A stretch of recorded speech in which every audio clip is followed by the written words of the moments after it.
नमस्कार, मैं हूं सुप्रिया सिंह। शुरुआत करते हैं दिल्ली की 10 बड़ी खबरों की, लेकिन उससे पहले आपसे एक जरूरी अपील है।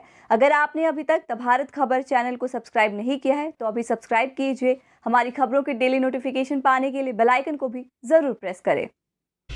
देश की राजधानी दिल्ली में कम हुआ कोरोना के नए मामलों और मौतों का आंकड़ा। पिछले 24 घंटों में कोरोना के 2668 नए मामले दर्ज किए गए हैं। वहीं कोरोना पॉजिटिविटी रेट इस समय 4.3% है। पिछले 24 घंटों की बात करें तो इस अवधि में 13 मरीजों की मौत कोरोना संक्रमण के कारण हुई। बुधवार को मौतों का आंकड़ा 27 था। 24 घंटों में 3895 मरीज डिस्चार्ज हुए। दिल्ली में कोरोना के एक्टिव मरीजों की संख्या 13,630। दिल्ली आपदा प्रबंधन प्राधिकरण यानी डीडीएमए की 4 फरवरी यानी आज दोपहर 12 बजे बैठक बुलाई गई है, जिसमें कुछ और पाबंदियों को हटाया जा सकता है। मीटिंग में जिम मालिकों की मांग को माना जाना करीब तय है और डीडीएमए की बैठक में जिम खोलने के बारे में फैसला हो सकता है। वहीं स्कूल खोलने के बारे में भी फैसला लिया जा सकता है। पहले फेज में 9वीं से 12वीं क्लास के स्कूल खोले जा सकते हैं। डीडीएमए की बैठक में विशेषज्ञों की राय के बाद ये तय होगा कि सीनियर क्लासेस के लिए स्कूल कौन सी तारीख से खोले जाएं। कोविड के कम होते केसों और स्टूडेंट्स के वैक्सीनेशन के बाद उम्मीद है कि अगले हफ्ते से सीनियर क्लासेस के स्टूडेंट्स को स्कूल जाने का मौका मिलेगा, लेकिन शुरुआत में 50% कैपेसिटी का ही नियम लागू हो सकता है। यानी एक क्लास में एक दिन में आधे स्टूडेंट्स जाएंगे और दूसरे दिन में बाकी आधे स्टूडेंट्स पढ़ाई करेंगे। ऑफलाइन के साथ साथ ऑनलाइन क्लासेस भी जारी रहेंगी। आपको बता दें, दिल्ली सरकार भी इस पक्ष में है कि जिम को अब खोल दिया जाना चाहिए। ऐसे में आज मीटिंग में क्या फैसला लिया जाएगा, ये देखना होगा। आपके किसी वाहन का अगर पीयूसी सर्टिफिकेट नहीं बना है या फिर एक्सपायर हो गया है तो उसे जल्द से जल्द बनवा ले, क्योंकि केजरीवाल सरकार दिल्ली के सभी पंपों पर पेट्रोल और डीजल भरवाने के लिए पीयूसी प्रमाण पत्र होना अनिवार्य करने जा रही है। अनिवार्य पीयूसी के लिए दिल्ली सरकार ने पॉलिसी ड्राफ्ट कर ली है। इसकी जानकारी दिल्ली सरकार ने अपने ऑफिशियल सोशल मीडिया पर शेयर किया है। इसका उद्देश्य मुख्य रूप से राजधानी में होने वाले प्रदूषण पर काबू पाना है। दिल्ली में जनवरी 2021 से 17 जनवरी 2022 तक 63,24,870 पीयूसी बनाए गए हैं। दिल्ली में 10 जोन में लगभग 966 ऐसे केंद्र हैं। ये वाहनों के प्रदूषण की निगरानी और नियमों के अनुसार वाहनों की फिटनेस जांचने में महत्वपूर्ण भूमिका निभाते हैं। पोल्यूशन अंडर कंट्रोल सर्टिफिकेट पाने के लिए अब पेट्रोल पंप और सेंटरों पर इंतजार नहीं करना पड़ेगा और नंबर आने के बाद कुछ ही मिनटों पर गाड़ी का पीयूसी सर्टिफिकेट बनकर तैयार हो जाएगा। परिवहन विभाग ने पीयूसी को लेकर आ रही शिकायतों पर संज्ञान लेते हुए सॉफ्टवेयर में बदलाव किया है और ओटीपी की अनिवार्यता को अब खत्म कर दिया गया है। पहले पीयूसी सर्टिफिकेट पाने के लिए आवेदक के मोबाइल फोन पर एक ओटीपी आता था। उसके बाद उस ओटीपी को सेंटर के इंचार्ज को बताना पड़ता था, फिर जाकर पीयूसी सर्टिफिकेट बनता था। कई बार सॉफ्टवेयर में गड़बड़ी के चलते ओटीपी आने में ही 15-15 मिनट लग जाते थे और पेट्रोल पंप और सेंटरों पर काफी भीड़ जमा हो जाती थी। अब सॉफ्टवेयर में बदलाव के बाद कुछ ही मिनटों में पीयूसी सर्टिफिकेट बन जाता है। दरअसल BS6 गाड़ियों की जांच को लेकर जो शिकायतें आ रही थी, उनको देखते हुए जरूरी बदलाव किए गए हैं। आम बजट 2022-23 में डिजिटल एजुकेशन को बढ़ावा दिए जाने की बात कही गई है। इसी कड़ी में बीजेपी शासित MCD भी इस पहल से जुड़ रही है। दक्षिणी दिल्ली नगर निगम ने द्वारका सेक्टर 3 स्थित प्राइमरी स्कूल को पूरी तरीके से डिजिटल कर दिया है।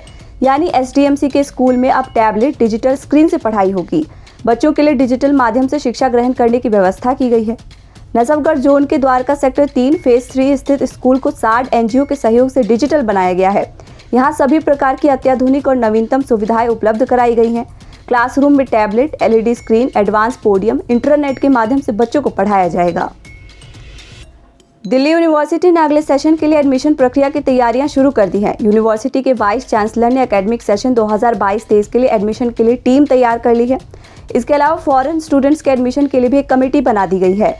अगले सेशन की एडमिशन प्रक्रिया की शुरुआत इसी महीने फॉरेन स्टूडेंट्स के रजिस्ट्रेशन से होगी।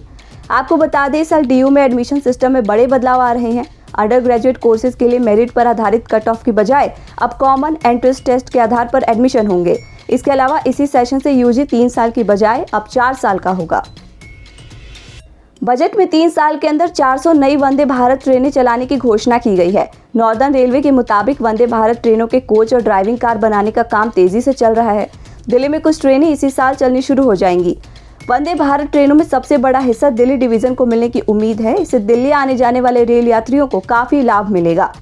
दिल्ली से अभी कटरा और बनारस 2 जगहों के लिए वंदे भारत ट्रेनें चलाई जा रही हैं। अगर नई कोचों की डिलीवरी समय पर शुरू हो गई तो इसी साल 4 से 5 नए रूटों पर वंदे भारत ट्रेनें चलनी शुरू हो जाएंगी। शुरुआत में दिल्ली से देहरादून, चंडीगढ़, अमृतसर, भोपाल, लखनऊ, कानपुर, जयपुर के रूट पर चलाने की संभावना है। आने वाले एमसीडी चुनावों के लिए एक तरफ जहां राजनीतिक पार्टियां कमर कस चुकी हैं, तो वहीं राज्य चुनाव आयोग भी तैयारी में जुट गया है। चुनाव में कुल 1,46,000 कर्मचारियों की ड्यूटी लगाई जाएगी। चुनाव ड्यूटी के लिए आयोग ने दिल्ली सरकार, एमसीडी, पीडब्ल्यूडी, डीडी और केंद्र सरकार से कर्मचारियों की लिस्ट मांगी है। एमसीडी चुनाव के लिए 3300 सेक्टर अफसर नियुक्त किए जाएंगे। अफसरों की नियुक्ति के लिए आयोग ने दिल्ली सरकार के एजुकेशन डिपार्टमेंट से 1500, ट्रेनिंग और टेक्निकल डिपार्टमेंट से 300, तीनों एमसीडी से 900, डीडीए से 300 और पीडब्ल्यू से 300 कर्मचारियों की ड्यूटी लगाने के लिए कहा है। बॉलीवुड के शहंशाह बिग बी अमिताभ बच्चन ने साउथ दिल्ली के सबसे पॉश इलाके गुलमोहर पार्क में स्थित अपने घर सोपान को 23 करोड़ रुपए में बेच दिया है। दिल्ली के हौज खास के नजदीक इस घर में कभी अमिताभ बच्चन की मां तेजी बच्चन और उनके पिता हरिवंश राय बच्चन रहा करते थे।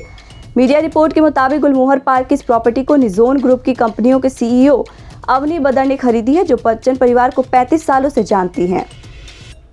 दिल्ली एनसीआर में हो रही बारिश ने ठंड बढ़ा दी है। मौसम विभाग के अनुसार फरवरी महीने में ठंड ने पिछले 19 साल का रिकॉर्ड तोड़ दिया है। 3 फरवरी को पिछले 19 साल के बाद सबसे ज्यादा ठंड पड़ी है। 71 साल में ऐसा चौथी बार हुआ है जब फरवरी महीने में इतनी ठंड है।